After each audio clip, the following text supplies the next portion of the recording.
Yeah, they did. It's funny that you bring that up because I remember there was this doctor that was giving me like 330s, 480 crazy oxycontin. Yeah. So we're in the office one day, and he's like, you know, he's writing me on my scripts, talking to me like he was a character, man. So he hands the nurse the script. She goes out to copy them. He walks out of the room. I walk out of the room. He goes in his office. Before I could walk past his office in the hallway, he was like, "Hey, come here." So I'm like, all right. So I go in this dude's office. He has like 3 monitors set up on his desk. And this was before that was a thing. You know what I mean? Just because he was making so much money. Yeah, they're balling. Yeah, crazy. He's doing stocks on one monitor and he's fucking... Even better, bro. I go in the office and he's like, yo, check this out. And he moves the mouse to, you know, make the screens pop. And there's 3 screens filled with mail order brides from 3 different countries. And he's like, what do you think of this one? She's fine, huh?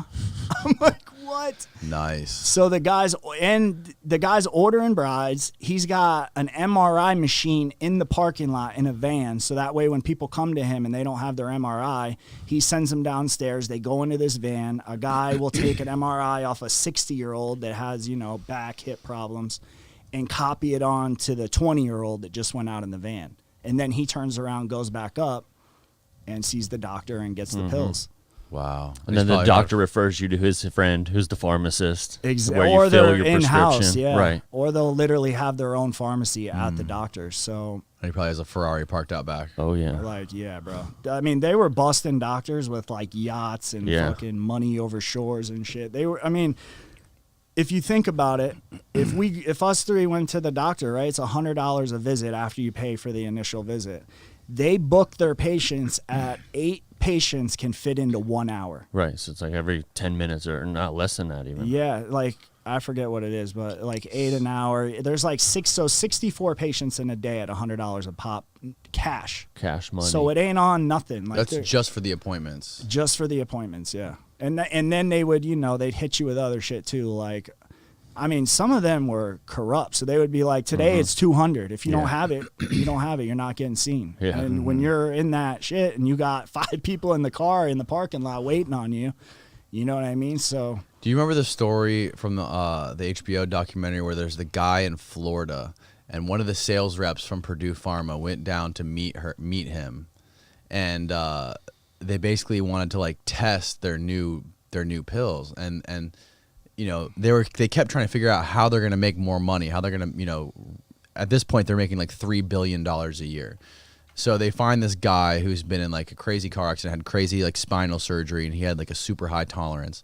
So this sales rep went down to go meet this guy in like I think it was Naples, Florida. And sounds about right. And yeah. And they started giving him like the 30 milligrams. Like, okay, take 20, 30 milligram tablets a day. Starts like a doing lab that. rat? Yeah, kind of like a lab rat. And they were giving him for free. She like met him in the parking lot of the clinic. I see that. That's how, I don't doubt that though one bit, man. And he's like, yeah, hell yeah, I'll do it. He's like, I'll take this stuff. Yeah, it's called oxycontin. Okay, sure, I'll try it. And then he's like, this is not doing anything for me. Like, okay, they'll give him 50 milligrams. Started giving him 20, 50 milligram tablets a day. Still not doing anything. So they up him to like 100 milligram tablets, take 20 a day. And after everything, they give him the biggest dose they ever created, which was 160 milligram tablets. I've seen those. And he's like, they told me to take 2.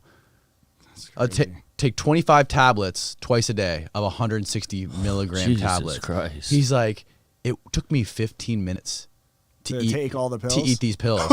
He's like, it was like eating a giant bowl of Cheerios. He's like, it took 30 minutes total to eat 50 pills a day. That's crazy. I can't believe he lived to tell that story. And he's on the documentary just talking about it. It's so fucking crazy. It just reminds me of like so many different Florida men that we've run into.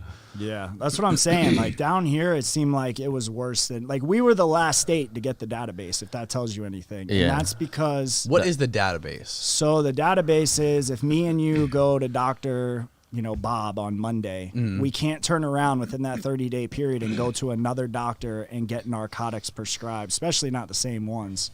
And if you do, when you go to the pharmacy and they put your name into the database, if they see that you've been to 2, you're automatically red flagged in the system and you can't fill anything else. And usually they're calling the DEA after that too. Okay. That's where it all came to an end for me, man. When I was in prison selling the pills, doing the shit in there. And what prison I landed at was like a sweet camp. So there wasn't there was violence and shit, but not to like a crazy level to where you're like, all right, like this is real in the battlefield.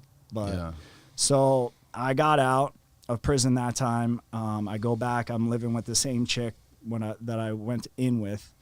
And she's been going to multiple doctors, and it was like a month I had been out, I think, and we end up going to one of her doctors. We go upstairs, go to the doctor, go downstairs to the pharmacy. She hands him the stuff, and like 10 minutes later, he comes back, and he's like, you went to this doctor, and he had all her shit.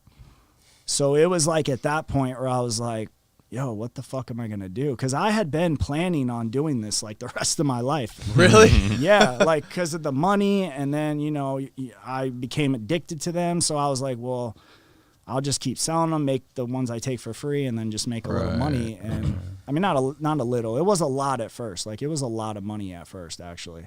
But later on, like when the pill mills were getting busted, the price of pills was going up on the street because the price to fill them in the pharmacy was going up. I mean, it got to like $6 a pill one time in a pharmacy, which that's like street prices back a year before that. You know what I mean? So it was at that point where I was like, I don't know what the fuck I'm going to do. So obviously I saw one doctor still and kept getting my scripts from them, filling them, selling them, keeping some, you know, dealing other drugs now.